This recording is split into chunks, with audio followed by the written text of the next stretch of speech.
decision tree yang udah dah kayaknya belum. Sebentar, saya share dulu.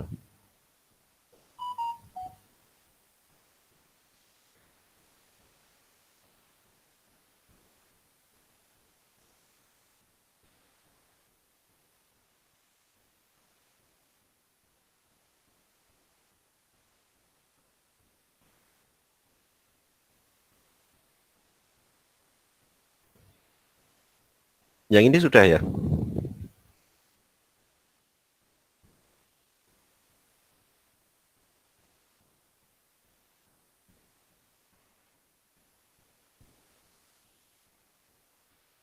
Multi way gini udah ya kayaknya ya.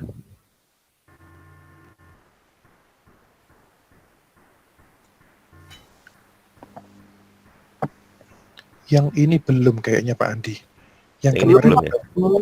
Yang kemarin baru penjelasan decision tree Pak Andi melalui PowerPoint yang menggunakan narasi. Oke, sebentar. Kalau yang ini udah berarti ya? Bentar. Saya stop dulu.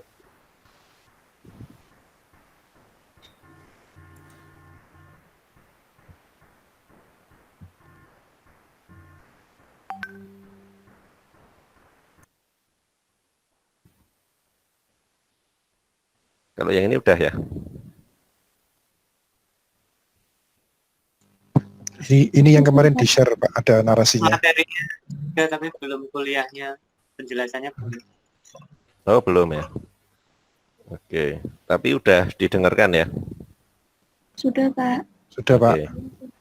Oke, kita mulai dulu dari sini. Ada pertanyaan belum ya? Untuk decision tree yang tahap ini. Pak, mau nanya?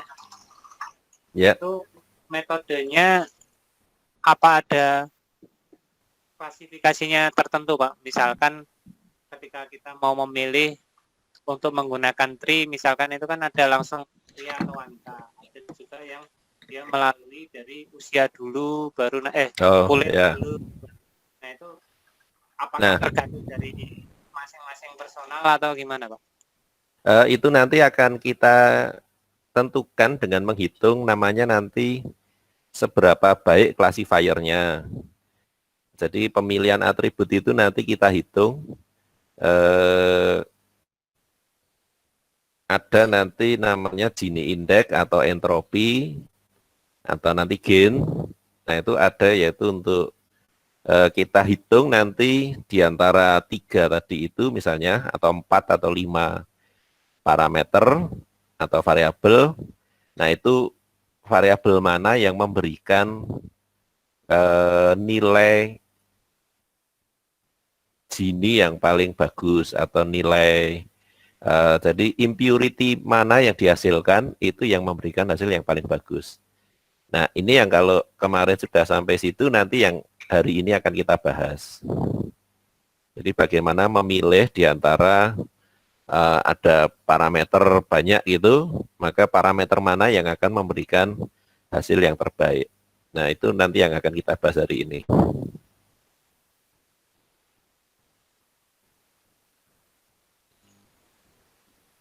Oke, ada pertanyaan lain mungkin? Izin bertanya Pak Andi. Ya. Misalkan untuk variabel yang sifatnya kontinu Pak Andi, seperti usia itu motongnya itu pasti bagian mana? Motongnya di mana? Ya betul Pak. Gini. Ya, itu nanti ada metodenya. Jadi kita akan menghitung nanti bagaimana kita menentukan titik potongnya. Nah itu juga hari ini nanti kita bahas. Jadi nanti akan kita hitung diurutkan, terus nanti kita hitung ketika mulai dari yang terkecil sebagai potongnya, nanti terus dinaikkan lagi, naikkan lagi sampai seluruh data nanti diambil yang memberikan hasil yang terbaik. Jadi ada caranya itu. Nanti akan kita bahas juga. Oh, baik Pak Andi. Sebelumnya mohon izin Pak Andi karena nanti kami mahasiswa S3 14.30 geser ke mata kuliah lain. Gak apa-apa. Mata kuliah Pak. Ini nanti akan saya rekam biar nanti bisa saya masukkan ke ini. Oh mata nuwun Pak Andi. Ada pertanyaan lain mungkin?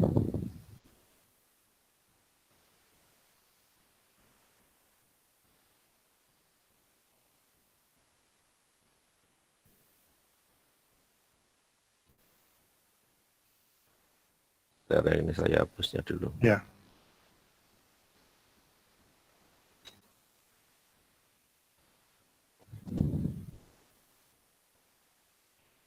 Oke, kalau nggak ada kita mulai kuliahnya ya.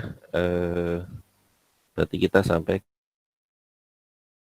yang ini udah berarti yang ke-10.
Oke, udah kelihatan ya. Kita akan mulai untuk decision tree yang part 2. Jadi di sini kita akan bahas yaitu menentukan cara untuk men-split dari record. Jadi di sini adalah untuk menentukan nanti atribut mana yang harusnya kita gunakan, kayak yang pertanyaan pertama tadi itu. Kemudian nanti kita akan menggunakan untuk menentukan mana yang cara paling bagus untuk membuat split, terutama untuk yang continuous, itu yang pertanyaan nomor 2, yang tadi udah ditanyakan. Kemudian yang berikutnya adalah kapan kita harus berhenti men-split. Ya. Nah, kita akan mulai dulu untuk pertanyaan yang pertama. Nah, yang pertama adalah tergantung dari tipe atributnya. Jadi kemarin sudah kita bahas ada jenis-jenis data, binary, nominal, ordinal, dan continuous. Kemudian juga nanti tergantung dari apakah kita akan membaginya berdasar binary atau multi-way. Nah, kita akan lihat dulu untuk pembagian yang berdasar apakah binary ataukah multi-way. Jadi kalau kita lihat, kita mungkin akan bisa membagi kalau misalnya sudah ada pre-specified. Jadi misalnya bahwa kita hanya membagi menjadi family dan non-family, maka di sini akan sangat mudah bahwa kita langsung bagi jadi binary ya. Tetapi ketika nanti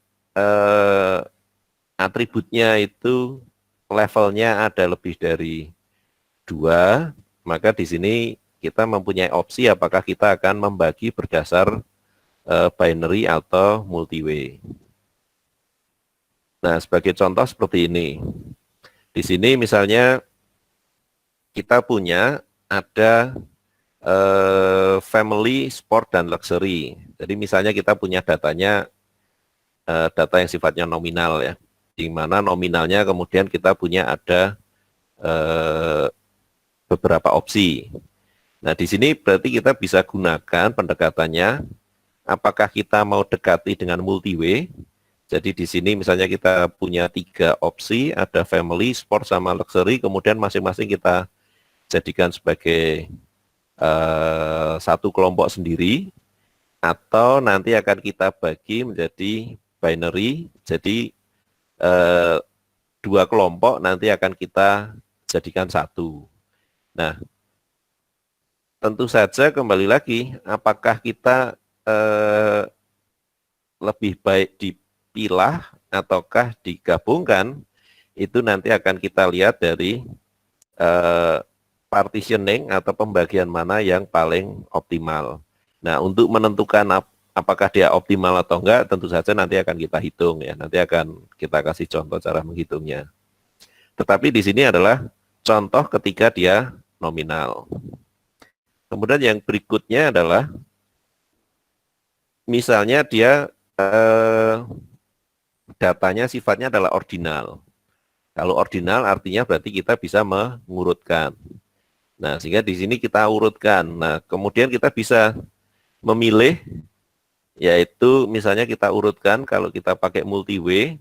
Jadi misalnya kita akan bagi jadi small, medium, ataupun big.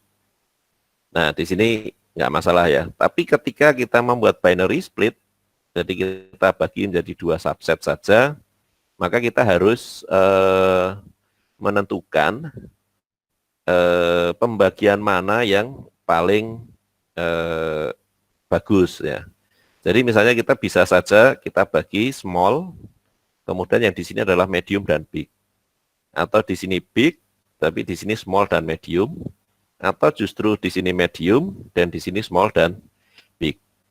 Nah, tentu saja nanti akan kita hitung, tetapi kalau saya tanya ke Anda, kira-kira ketika kita memilih yang ini,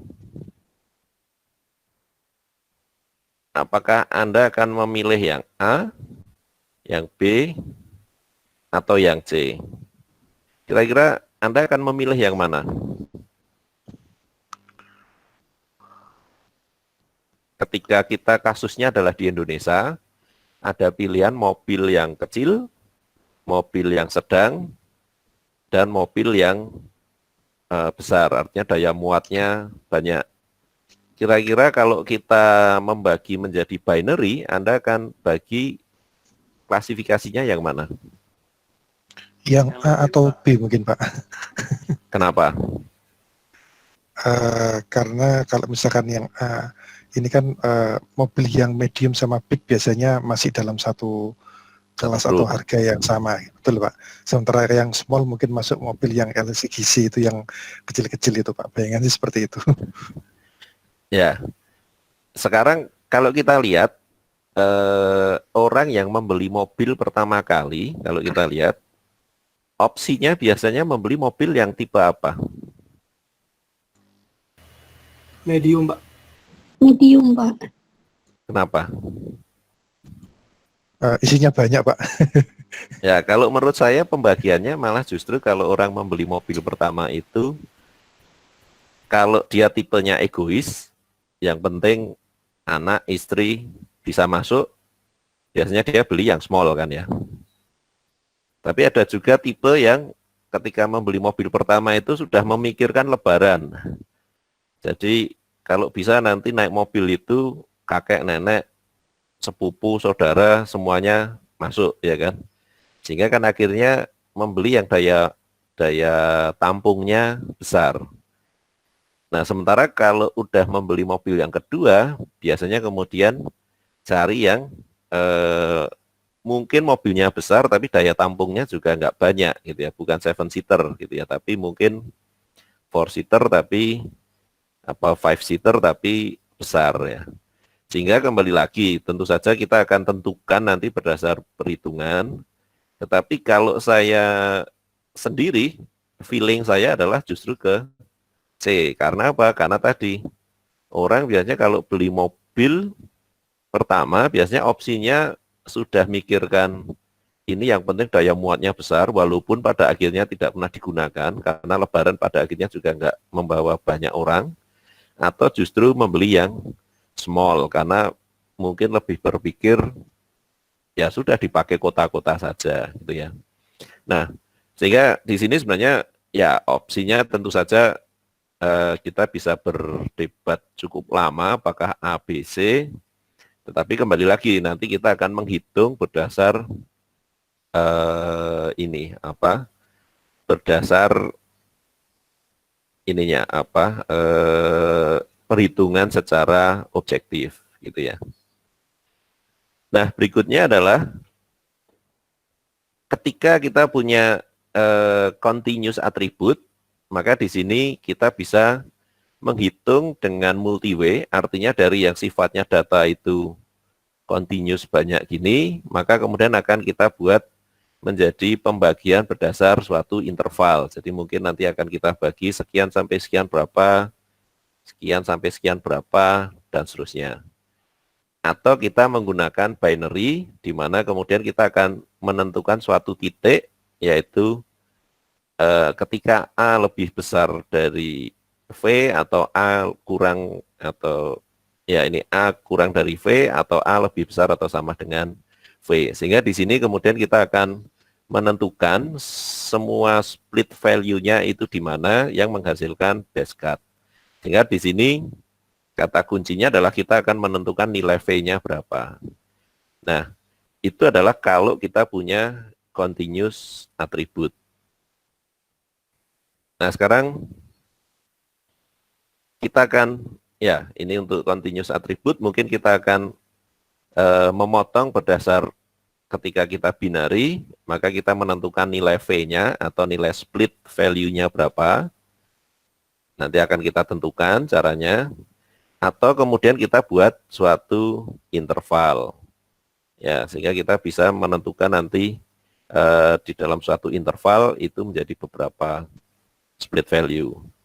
Nah, biasanya kita akan menggunakan interval itu kalau datanya nanti memang dalam tanda kutip tidak homogen pada suatu split value. Jadi misalnya sudah kita buat split value di sini, ternyata di sini masih belum homogen, maka kemungkinan kita akan potong-potong lagi menjadi suatu interval.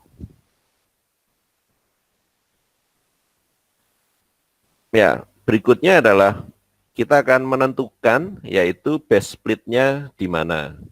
Jadi kita akan lihat yang pertanyaan yang pertama tadi itu, yaitu atribut mana yang memberikan split yang terbaik. Kemudian juga kita akan menentukan secara objektif itu apakah kita akan melakukan multi-way split atau binary. Kemudian yang ketiga yang tadi akan kita bahas yaitu menentukan continuous attribute, itu best value untuk splitnya berapa. Ya, nah sebelum kita menentukan, maka bisa kita lihat misalnya kita punya ada data di mana ada 10 data yang masuk kelas 0 dan ada 10 data yang masuk kelas 1. Kemudian kita akan pecah. Ya, contohnya misalnya di sini saya pecah berdasar apakah itu milik pribadi atau enggak, gitu ya.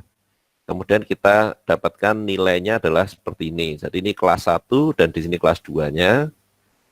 Atau kita bagi menjadi berdasar 3 buah, jadi ada family, smart, luxury, atau bisa juga kita pecah berdasar nomor induk keluarga atau student ID atau yang mana. Nah, kalau kita lihat, sekarang kita lihat dulu yang angka di sini, feeling Anda yang terbaik yang mana? Yang memberikan nilai homogen yang mana?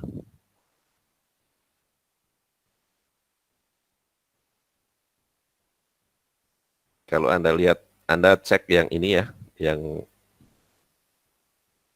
kita mulai dari sini. Untuk yang pertama ini, impurity-nya seperti apa menurut Anda? Apakah dia sudah membagi menjadi hasil yang bagus enggak? Dimana di sini untuk kelas 1-nya ada 6, kemudian kelas 2-nya ada 4. Yang di sini itu kelas 1-nya ada 4, kelas 2-nya ada 6. Menurut Anda komposisi ini apakah dia sudah homogen? Belum, Pak. Belum. Ya. Nah, sekarang kita langsung ke ekstrim yang sebelah sini.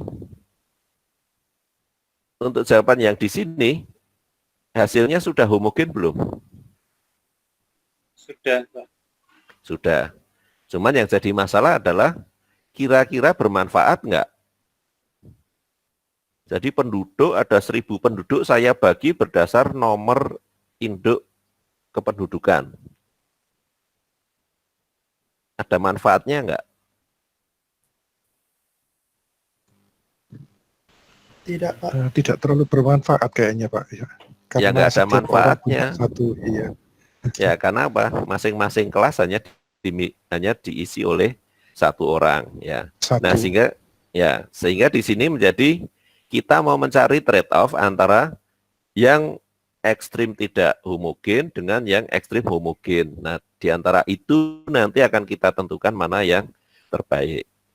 Oke, nah caranya seperti apa? Di sini akan kita lihat. Ya, kalau kita lihat dulu sementara ini ya, data yang ada. Misalnya kita mendapatkan hasilnya adalah seperti ini.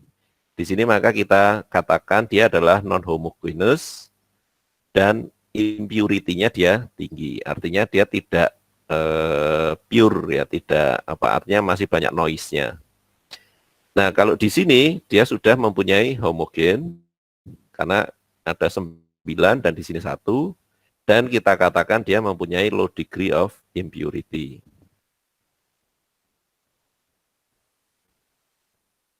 Nah, selanjutnya kita lanjutkan dulu, yaitu atribut mana yang akan kita pakai, itu adalah kita akan mengukur, yaitu kita ukur adalah tingkat impurity-nya. Di mana untuk mengukur impurity-nya kita bisa menggunakan, ada beberapa cara, tetapi kita akan membahas hanya yang 3 cara ini. Yang pertama adalah Gini Index, kemudian entropi, dan yang satunya adalah misclassification error. Nah, Gini Index itu bisa kita hitung dengan persamaan ini. Jadi, kalau kita lihat Gini itu dihitung sebagai 1 dikurangi dengan J adalah pembagiannya. Jadi, misalnya kita punya ada berapa kelas gitu, maka di sini akan kita bagi berdasar bukan kelas ya, tapi berdasar kita mau di split berapa. Nah, kemudian kita hitung nanti probability-nya. Di mana di sini adalah P J of T-nya itu adalah relatif frekuensi dari kelas J untuk node yang pertama. Nanti kemudian untuk node yang kedua, kemudian di sini kita jumlahkan. Nah, sehingga di sini kalau kita tentukan nilai ekstrimnya, maka di sini nilai ekstrim akan kita dapat yaitu ketika nilainya adalah, jadi nilai maksimumnya itu akan tercapai sebesar 1 dikurangi 1 dibagi NC. Artinya apa? Artinya dia terbagi rata. Nah, kalau terbagi rata, itu berarti kan kita tidak mendapatkan informasi yang cukup banyak. Nah, nilai ekstrim lainnya adalah nilai minimum, yaitu ketika nilai Gini-nya di sini menghasilkan nilai 0. Artinya kalau nilai Gini-nya adalah 0, itu menunjukkan bahwa semua data itu sudah menjadi homogen atau menjadi satu kelas. Nah, kayaknya saya ada contohnya, sebentar. Nah, sebagai contoh misalnya seperti ini, kita bagi menjadi dua kelas ya, atau 2 kelompok. Di sini kemudian kita punya ada 0 dan 6. Maka di sini bisa kita hitung, yaitu 1 dikurangi dengan yang pertama adalah ada 0 dibagi dengan total datanya itu ada 6, berarti di sini menjadi 0/6. Ya. Kemudian yang satunya di sini kita punya 6, dari total datanya ada 6, maka di sini menjadi 6/6 atau 1. Sehingga di sini Gini indeksnya bisa kita hitung menjadi 1 dikurangi dengan untuk yang kelompok 1 nilainya sekian, kemudian untuk kelompok 2 nilainya yang di sini. Sehingga di sini ketemunya adalah 0. Artinya apa? Artinya pembagian kita itu sudah menghasilkan kelas yang homogen. Nah, sebagai contoh misalnya yang di sini, yang ketiga, maka di sini kita punya untuk probability yang kelas satunya, itu adalah ada 2 yang masuk C1 dari total datanya 6, sehingga di sini menjadi 2/6. Kemudian yang P2 itu kita punya ada 4 dari 6, sehingga di sini 4/6. Sehingga kita masukkan nilainya adalah 0,44. Nah, di sini juga nanti kita hitung untuk yang opsi 2 ini ya, misalnya hasilnya seperti ini. Nah, sehingga di sini bisa kita dapat bahwa nilai minimum adalah ini, berarti dia sudah pembagian yang terbaik, sementara nilai yang terburuk dari 3 opsi itu adalah yang paling bawah, sehingga di sini menjadi pembagian yang tidak bagus ya. Kemudian kita juga bisa menghitung itu dari nilai entropinya. Kalau nilai entropinya adalah ketika kita sudah membagi menjadi kelas, maka kemudian kita cari probability untuk masing-masing kelasnya, yaitu di sini probability J per T, kemudian log dengan base number-nya 2 untuk J per T. Nah, di sini nilainya akan mencapai maksimum sebesar log dari NC, di mana NC adalah jumlah kelasnya ya, di mana dia semuanya akan terbagi.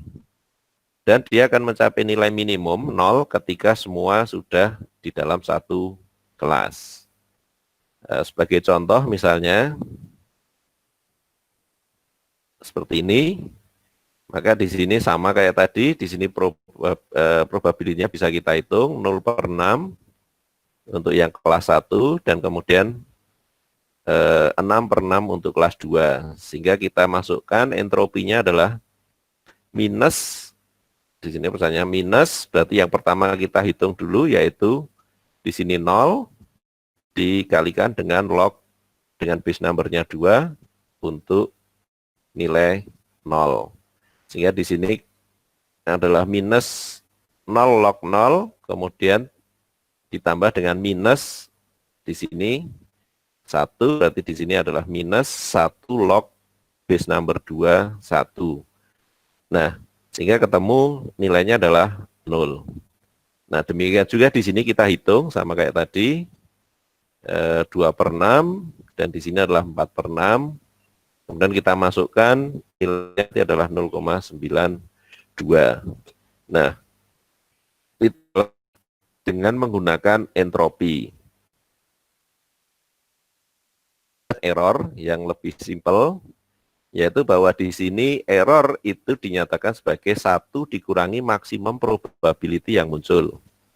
Di mana di sini nilai maksimum akan tercapai sebesar 1 minus 1 per NC ketika semuanya terbagi di dalam masing-masing kelas, atau kita akan dapatkan nilai 0 itu ketika semua data sudah masuk dalam satu kelas yang homogen. Sebagai contoh, misalnya kayak yang tadi, di sini untuk data 0 dan 6, maka bisa kita cari probabilitasnya berapa, yang di sini adalah 0 per 6, yang di sini adalah 6 per 6 atau 1. Maka nilai errornya bisa kita hitung, yaitu 1 dikurangi maksimum dari yang ada, yaitu 0 atau 1. Sehingga kita ambil yang 1, maka di sini nilai errornya adalah 0. Atau misalnya kita pakai contoh yang di sini, berarti probability-nya di sini adalah 2 per 6, dan di sini 4 per 6, maka kita ambil maksimumnya, yaitu yang ini, maka nilainya adalah menjadi 1 dikurangi 4 per 6 atau 1/3. Sehingga ini adalah yang terjelek. Nah, sekarang kita akan kasih contoh, misalnya, sebelum ke situ, setelah kita menghitung tingkat impurity-nya, kita kan akan membagi dari data yang sebelumnya sudah terbagi, kemudian mau kita bagi lagi.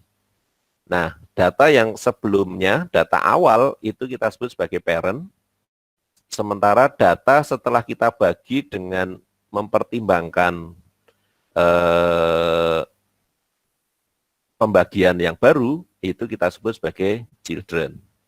Nah, di sini kemudian bisa kita hitung, yaitu berapa informasi yang kita dapatkan dengan saya menambahkan faktor pembagi. Nah, itu kita sebut sebagai gain. Di mana gain itu adalah bisa dihitung dari impurity parent dikurangi impurity children. Nah, impurity parent-nya berarti kan datanya belum dibagi. Berarti kan kita hanya punya satu angka. Tetapi ketika kita dibagi, misalnya tadi dibagi menjadi 2, maka kan berarti dia punya anaknya 2. Maka kita hitung impurity children-nya tadi itu supaya menjadi satu angka. Caranya dengan dirata-rata. Nah, rata-rata bisa kita gunakan simple average, jadi pembobotannya sama, atau kita gunakan weighted average.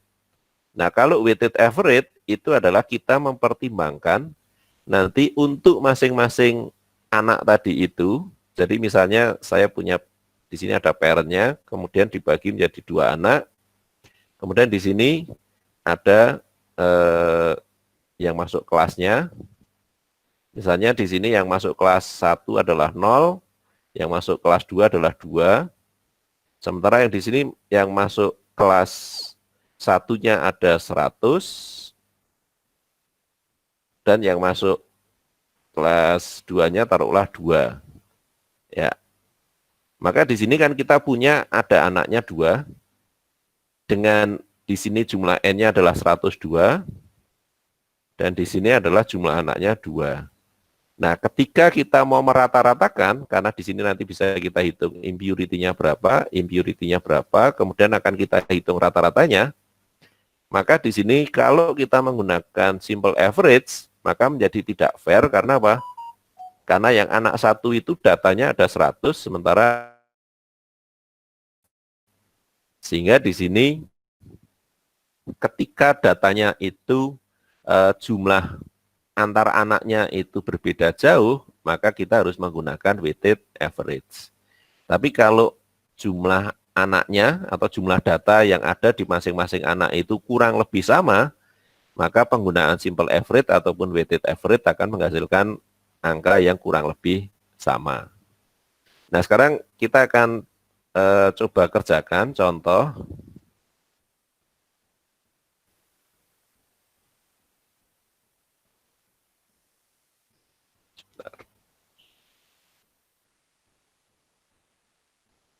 Ya, sebagai contoh misalnya seperti ini,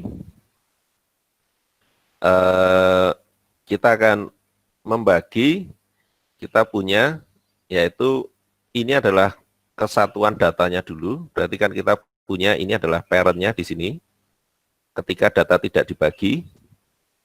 Nah, dia punya ada anaknya, yaitu ada anak nanti karena dibagi berdasar outlook, atau nanti anak karena dibagi berdasar humidity, atau anak karena windy ya. Temperatur sementara kita abaikan dulu ya.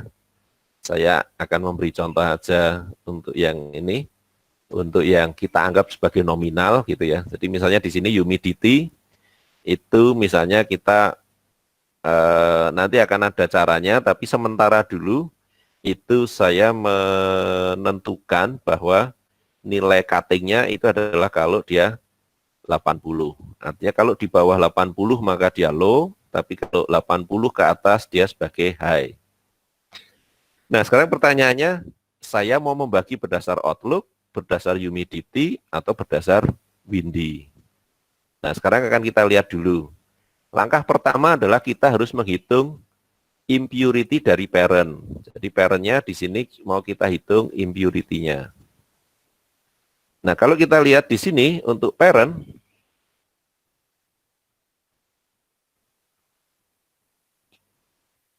sebentar,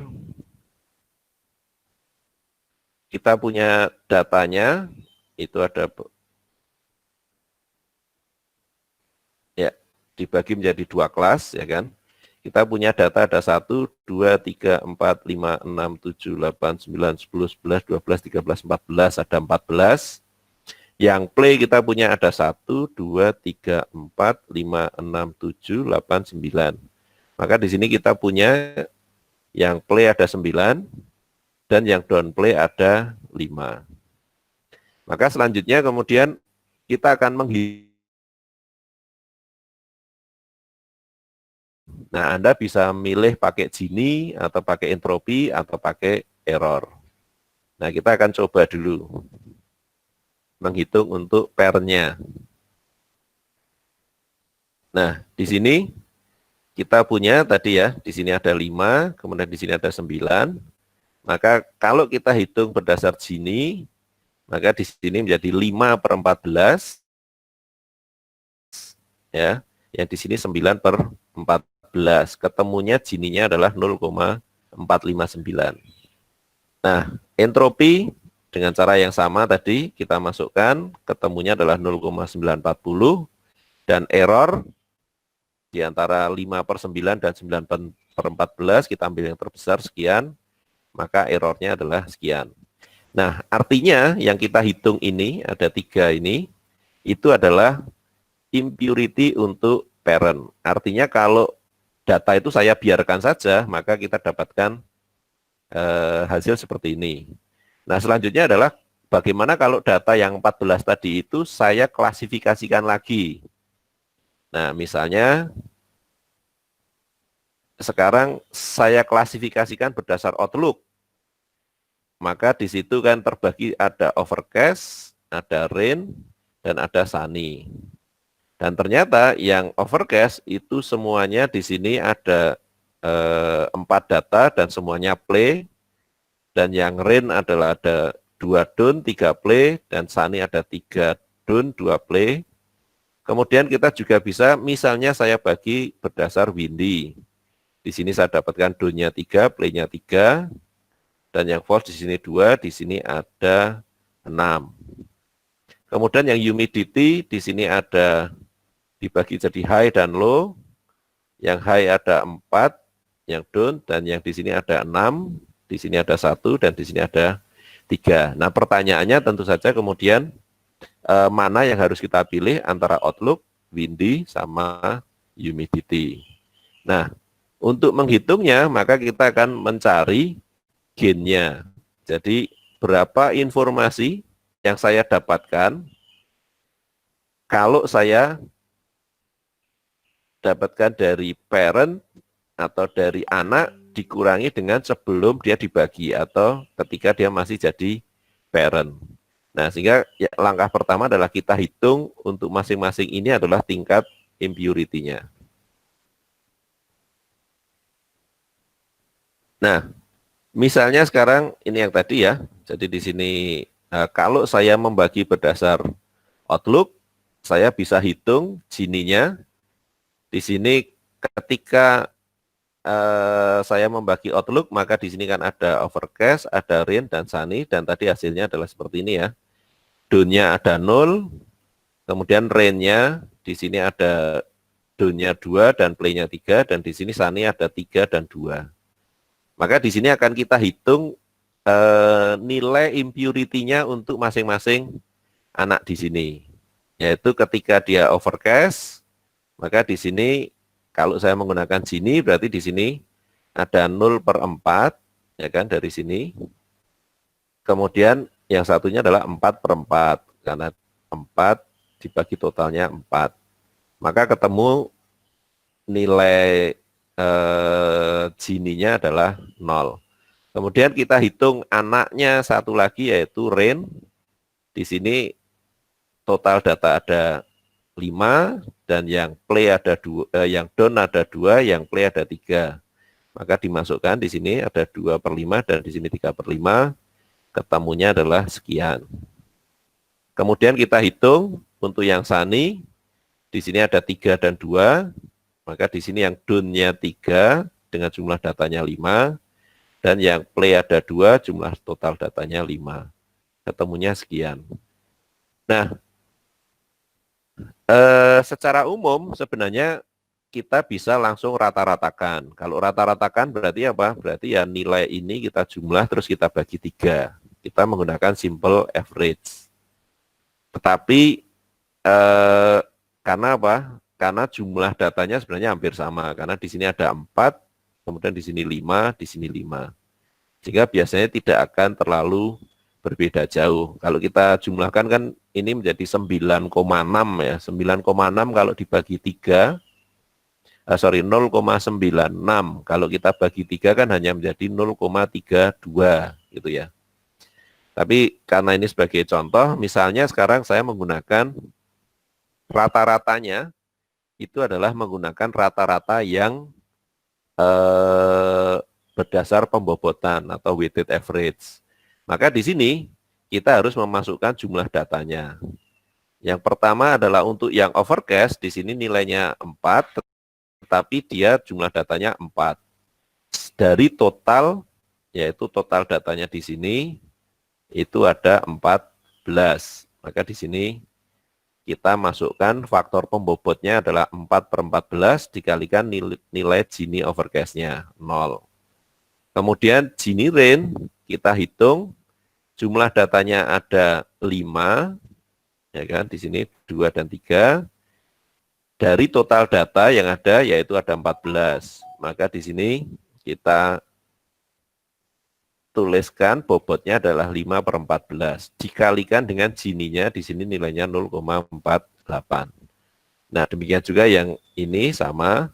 Nah, kalau itu kita hitung, kita rata-ratakan, maka ketemunya gain dari si anak itu adalah rata-ratanya 0,343.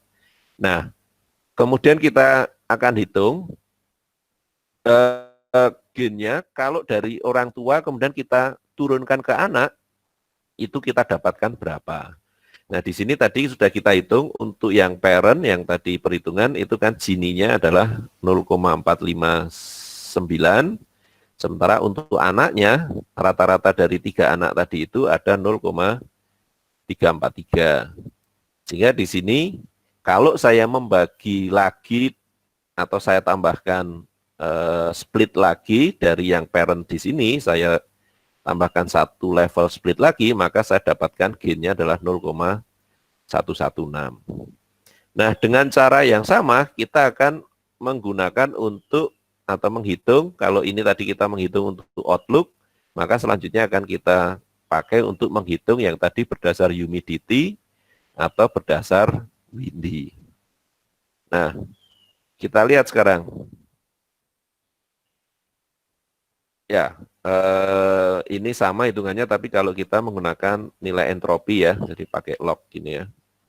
Di sini kalau kita hitung berdasar rumus entropi, ketemu gainnya adalah 0,46. Terus kalau kita menghitung lagi nanti berdasar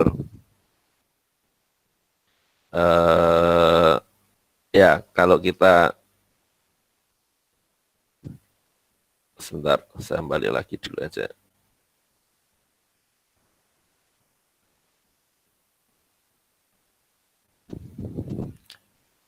Ya, jadi kita akan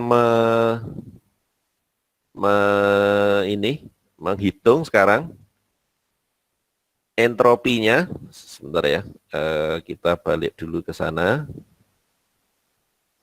Ketika ke orang tua, ya. Ya, kelihatan ya. Di sini Anda cek nilai entropi ketika dia parent ya, itu kan ketemu dia 0,940. Nah, selanjutnya adalah kita jadikan pegangan dulu ya, kita kunci nilainya bahwa itu adalah entropi untuk dataset sebelum kita pecah menjadi anak-anak ya. Nah, sekarang kita akan cari yaitu nilai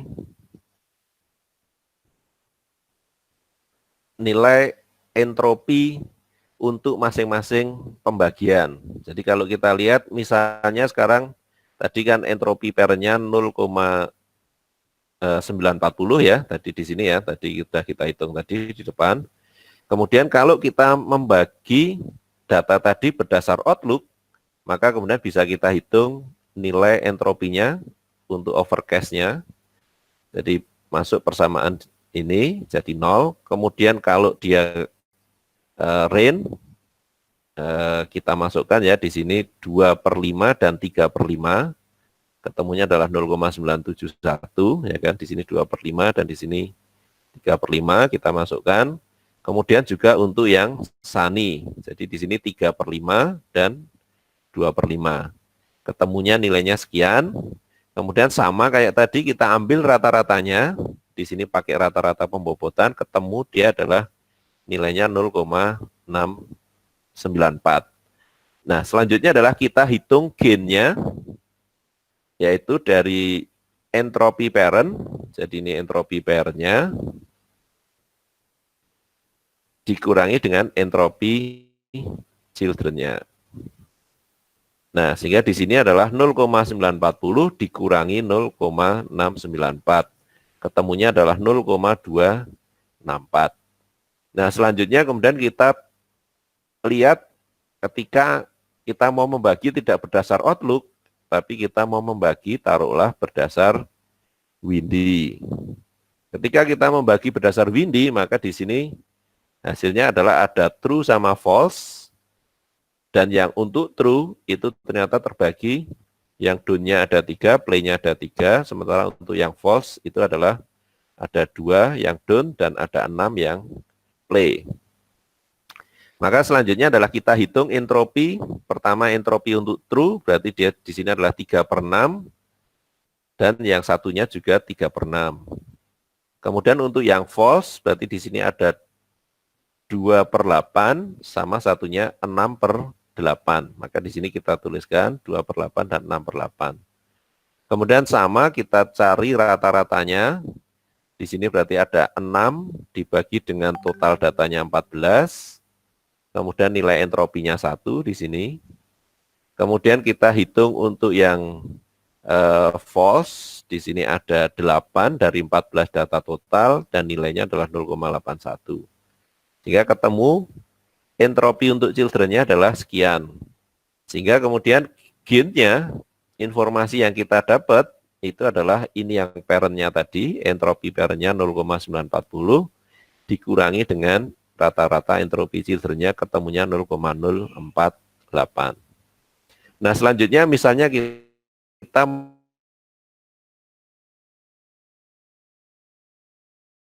yaitu berdasar humidity. Nah, di sini tadi sudah kita bagi humidity-nya menjadi low dan high. Ini adalah 4 dan 4, sementara play-nya 6. Kemudian untuk yang low, ketemunya yang down-nya 1 dan yang play-nya 3. Dengan cara yang sama, kita hitung entropi untuk yang high. Jadi ada 4/10 di sini. Ada 4 dari total 10. Dan berarti di sini satunya adalah 6/10. Sementara untuk entropi yang low, di sini berarti 1 dibagi 4 sama 3 dibagi 4. Jadi ini 1/4 sama 3/4. Nah, kita hitung ketemunya adalah seperti ini. Selanjutnya sama kayak tadi, kita cari nilai rata-ratanya. Di sini kita menggunakan nilai rata-rata dan pembobotan. Nah, di sini cukup relevan karena apa?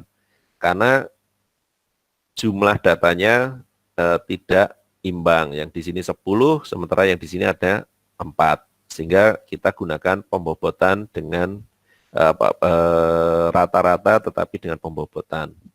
Nah, di sini kita hitung ketemunya adalah 0,925. Sehingga gain yang kita dapatkan itu adalah entropi parent-nya tadi 0,940 dikurangi dengan entropi children-nya 0,925 atau gain-nya adalah 0,015. Nah, sehingga kemudian kita bandingkan sekarang. Jadi kalau kita lihat ketika kita membagi berdasar outlook, kita akan mendapatkan pertambahan informasi itu sebesar 0,116 atau kita mendapatkan tambahan informasi 11%. Sementara kalau saya bagi berdasar windy, maka saya dapatkan hanya sebesar 4,8%. Kalau saya bagi berdasar humidity, maka di sini saya hanya dapatkan gain-nya adalah 1,5%. Nah, sehingga berdasar di sini, maka tadi menjawab pertanyaan yang pertama tadi, bahwa kita mendapatkan pertambahan informasi itu adalah yang terbesar yang di sini. Sehingga maka kita gunakan bahwa data itu harus dibagi atau diklasifikasikan berdasar outlook. Gitu ya. Nah, sehingga di sini kita harus memilih berdasar outlook. Nah, dari sini sudah kita pilih berdasar Outlook, dan di sini kita akan punya apakah dia rain, dia overcast, atau dia sunny. Nah, kalau Anda tadi masih ingat, ketika dia overcast itu kan ada 0 yang down dan ada 4 yang play, maka dia sudah menjadi homogen, berarti dia selesai. Tetapi kalau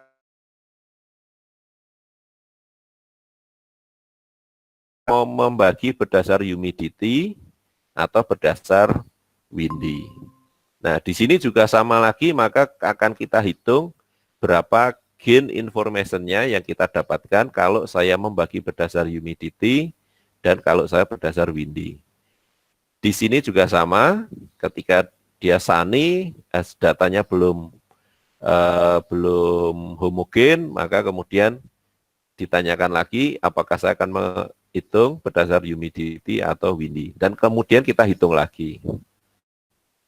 Nah, kalau sudah kita hitung, hasilnya adalah sebenarnya seperti ini. Jadi menggunakan persamaan entropi tadi. Jadi untuk yang setelah rain itu ternyata nilai windy itu memberikan gain informasi yang lebih besar dibandingkan dengan yang humidity. Sementara kalau untuk yang sunny di sini, ternyata nilai humidity memberikan gain information yang lebih besar. Nah, sehingga kemudian pohon decision tree-nya itu bisa kita tulis seperti ini. Ya. Kemudian pertanyaan berikutnya adalah terkait dengan apakah kita akan membagi berdasar multi-way atau binary. Kalau Anda lihat yang tadi, itu kan ketika Outlook, itu bisa kita pecah jadi rain, kemudian wind, sama humidity. Nah, itu artinya kita bagi menjadi 3, artinya menjadi multi-way. Tapi bisa juga sebenarnya kita bagi menjadi 2 saja kan. Artinya berarti di sini apa? Artinya di sini salah 2 nanti akan kita gabung jadi 1. Nah, sekarang akan kita lihat untuk case yang tadi. Untuk case tadi, kalau saya bagi berdasar multi-way, berdasar Outlook, di sini maka akan ada tiga grup ya. Nah, kemudian bagaimana kalau kita baginya tidak berdasar 3, tetapi hanya menjadi binary, bukan multi-way tapi binary. Contohnya misalnya Outlook-nya overcast sama rain saya gabung, atau di sini overcast sama sunny saya gabung, yang di sini adalah rain sama sunny kita gabung. Dari sini kemudian kita hitung entropi, kemudian juga kita hitung nilai gain-nya. Jadi kita hitung nilai gain dari pair-nya tadi. Nah, di sini ketemu ternyata ini yang tadi sudah kita hitung. Kalau kita pakai multi-way, di sini gain-nya adalah 0,246. Tapi kalau saya pakai binary saya bagi berdasar yang ini, maka gain-nya adalah 0,102. Kalau saya bagi berdasar overcast dan sunny jadi 1, maka gain-nya dapatnya sekian. Dan ini adalah kalau rain dan sunny itu kita gabung, ketemunya adalah 0,226. Nah, sehingga dari sini berarti kita bisa simpulkan bahwa ternyata nilai yang ini itu lebih besar. Artinya apa? Artinya kita tidak menggunakan yang binary, tapi kita gunakan yang multi-way. Nah, itu adalah bagaimana kita memilih apakah kita akan membagi menjadi binary atau multi-way.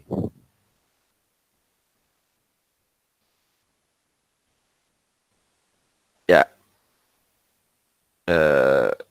ini sudah ya, saya lompatin aja.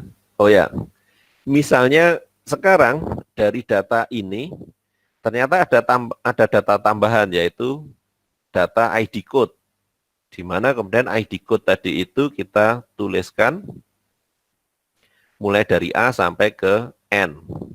Kemudian kita hitung lagi berapa gain yang kita dapatkan. Tadi sudah kita dapatkan.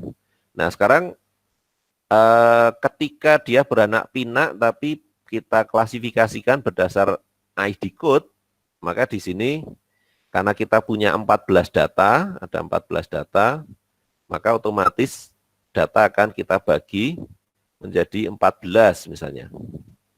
Nah, di sini akan muncul karena dia sudah semuanya homogen, otomatis entropinya mulai dari A sampai ke N di sini itu semuanya 0. Sehingga rata-ratanya jadi 0. Artinya apa? Gen yang kita dapatkan adalah 0,940 sama kayak parent, artinya bagus karena dia sudah langsung homogen. Nah, cuman kemudian pertanyaannya adalah apa manfaatnya kita bagi menjadi sangat banyak, gitu kan? Nah, untuk menghindari bahwa kita akan terjebak dalam pembagian yang sangat banyak, maka kemudian kita harus menghitung satu lagi, yaitu yang kita sebut sebagai gain ratio.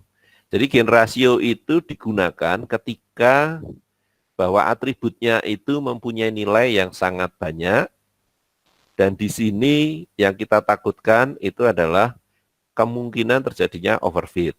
Ya, karena dia membagi pada suatu atribut yang kebetulan sangat banyak dan hasilnya homogen semua. Pertanyaannya adalah kalau kita tambahkan satu data lagi, apakah nanti akan berpengaruh secara besar terhadap hasil. Nah, itulah yang melandasi kemudian kita menggunakan satu tambahan pengukuran yang kita sebut sebagai gain ratio. Nah, gain ratio itu adalah jadi pengembangan dari yang sebelumnya adalah information gain, itu kemudian bagaimana kita bisa mendapatkan atau mengurangi biasnya. Nah, di sini kita tidak hanya menghitung berapa jumlah atau berapa informasi yang kita dapatkan, tetapi juga kita akan memperhitungkan size dari branches-nya atau cabangnya. Sehingga di sini kita akan mengkoreksi dari information gain yang sudah kita hitung tadi itu dengan kita tambahkan yang kita sebut sebagai split info ya. Jadi seberapa banyak dia di-split yang untuk mengetahui bahwa ketika kita men-splitnya tambah banyak itu gainnya apakah masih besar atau enggak gitu ya. Nah, di sini persamaannya itu adalah seperti ini. Ya, jadi gain ratio itu kemudian kita koreksi atau gainnya tadi itu kita koreksi dirubah menjadi gain ratio, di mana di situ adalah persamaannya adalah information gain, kemudian kita bagi dengan split informasinya. Di mana split informasinya kalau Anda lihat di sini itu hampir sama dengan persamaan yang pembobotan tadi. Artinya apa? Artinya kalau kita masukkan nilainya nanti dalam satu kotak tadi, yang tadi kasus ekstrimnya adalah ini ya ID, maka di sini kan nilainya akan menjadi sangat banyak ya kan, karena masing-masing kan di sini isinya cuma satu ya kan, karena satu kotak hanya satu. Nah, sehingga kita harapkan nanti itu akan menunjukkan bahwa split infonya itu masih atau gainnya itu masih bagus atau tidak. Ya, contohnya adalah seperti ini. Tadi kita bagi berdasar ID code. Tadi gainnya adalah sudah kita dapatkan 0,940 karena nilai entropinya tadi adalah 0. Nah, kemudian kita masukkan sekarang nilai split infonya. Jadi di sini masing-masing kan berarti I-nya ada 1 sampai 14 sejumlah data itu. Kemudian kita masukkan nilai untuk masing-masing kotak di sini kan. Nah, kebetulan semuanya satu-satu kan. Sehingga di sini ketemu nanti split infonya adalah sekian. Nah, sehingga gain ratio itu kita hitung dengan cara gain-nya berapa dibagi dengan split infonya berapa. Nah, di sini hasilnya adalah 0,247.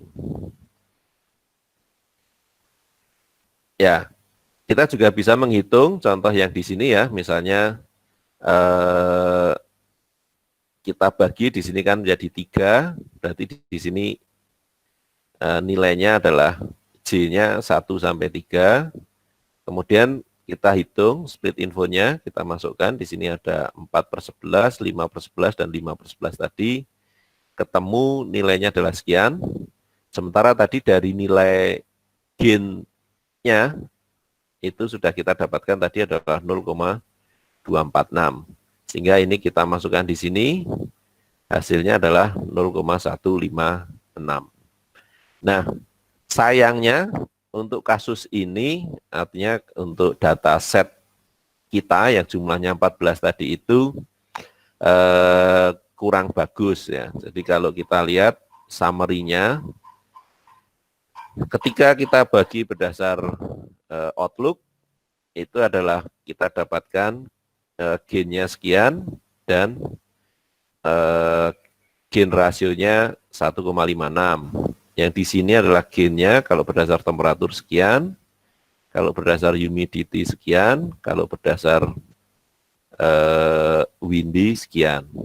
Maka kalau kita lihat, pertama adalah kita lihat gain-nya, gain yang terbesar adalah ini, kemudian kita tentukan untuk nilai gain rasionya. Kebetulan nilai gain rasionya juga pada Outlook. Artinya apa? Artinya berarti Outlook adalah dia merupakan classifier yang bisa kita pilih. Nah, cuman sayangnya tadi ketika kita bagi jadi ID, sebenarnya nanti nilainya dia masih besar. Ya, artinya apa? Artinya kita mau nggak mau akhirnya harus membagi berdasar ID. Tapi ini kan kasus khusus karena kebetulan datanya seperti itu. Ya. Ya, sehingga di sini cara pemilihan atribut mana yang akan kita gunakan, yaitu kita akan menghitung nilai gain information-nya, sama kita hitung juga nilai gain rasionya.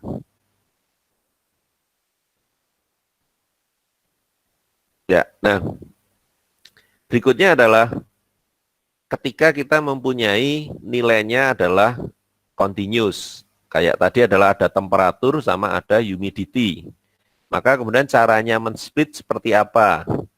Nah, di sini kita akan gunakan ada beberapa pemilihan. Yang pertama adalah kita langsung memilih, jadi angka yang kira-kira sesuai. Atau yang berikutnya adalah kita hitung. Jadi kita akan menentukan nilai cutting point-nya tadi itu berdasar perhitungan. Nah, di sini tentu saja ada trade-off. Kalau kita berdasar perhitungan, otomatis akan ada pekerjaan yang panjang. Walaupun sekarang menjadi nggak relevan karena yang mengerjakan nanti komputer. Tetapi dia lebih bagus hasilnya karena dia akan mengoptimalkan pembagiannya. Nah, cara melakukannya seperti apa? Saya kasih contoh. Misalnya kita punya seperti ini, dan kita ingin membagi di sini taxable income-nya itu harusnya splitting value-nya berapa. Kalau tadi kan kita langsung tentukan bahwa taxable income-nya adalah misalnya bahwa kalau dia di atas 80 maka dia adalah cheating-nya yes, kalau di bawah 80 adalah no. Nah, sekarang permasalahannya adalah apakah 80 ini merupakan sudah hasil yang paling optimal. Nah, untuk menghitungnya kita akan menghitung yaitu masing-masing nilai Gini-nya untuk split value yang memungkinkan. Nah, caranya seperti apa? Caranya adalah bahwa data itu kita urutkan dari kecil ke besar di sini. Setelah itu adalah kita cari split value-nya adalah di titik tengahnya di sini. Nah, kalau Anda lihat di sini ada 60 dan 70, berarti titik tengahnya adalah 65. Demikian juga untuk yang ke bawah, itu kita gunakan titik tengahnya. Nah, yang agak tricky adalah untuk menentukan sebelum suatu angka di sini dan sesudah yang nilainya di bawah. Nah, kita gunakan ekstrapolasi karena di sini antara 60 sama 70 itu selisihnya titik tengahnya adalah 5, maka kita juga akan menggunakan ke sana, itu juga 5, sehingga di sini menjadi 55. Di sini menjadi 55. Nah, angka ini kemudian kita masukkan di sini. Ya. Jadi kalau Anda lihat di sini kita masukkan. Di sini ada 60, kemudian ada 70, maka split value-nya adalah di tengah-tengahnya yaitu 65. Kemudian yang di bawah 60 itu adalah ada 55. Nah, selanjutnya apa? Selanjutnya akan kita masukkan datanya. Jadi yang pertama misalnya kita lihat dulu. Ini saya hapusnya dulu.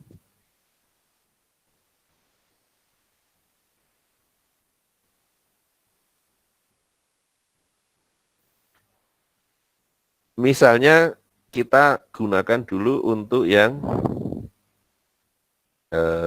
nilainya adalah di bawah 55 dan di atas 55. Jadi kita pakai yang batas atas dulu, batas bawah. Di sini kalau dia di atas 55, ya berarti kan kita dapatkan di atas 55 berarti semua data. Dan di sini didapatkan bahwa yang yes itu ada 3 dan lainnya no. Maka di sini yes-nya ada 3 dan lainnya adalah no ada 7. Nah, yang di bawah kita nggak punya data sehingga di sini 0 dan 0. Nah, sekarang misalnya kita potong random ya. Di sini maka kita dapatkan nilainya adalah 87. Berarti yang di sini kan. Nah, kemudian kita cek yang di bawah 87 itu kita punya ada yes-nya 1 dan no-nya ada 3. Maka di sini yes-nya 1, no-nya ada 3. Sementara untuk yang di atas itu yes-nya ada 2 dan no-nya ada 4. Nah, dari sini itu kemudian kita hitung nilai Gini-nya. Ketemu nilai Gini-nya adalah 0,417. Nah, itu akan kita hitung untuk keseluruhan data.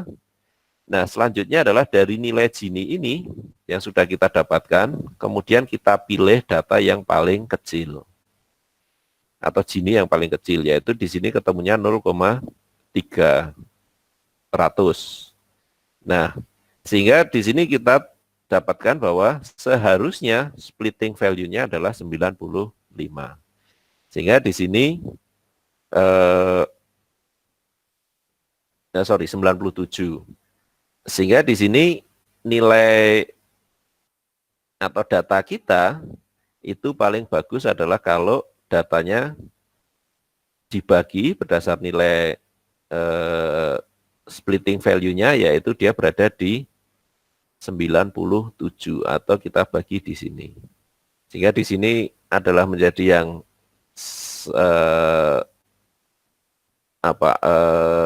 nilai split value-nya adalah 97 dan kemudian data dibagi menjadi 2. Yaitu ada yang di sini no, yang di sana masih belum kita tentukan karena di situ masih belum homogen. Itu adalah bagaimana kita men-split untuk continuous attribute. Nah, selanjutnya adalah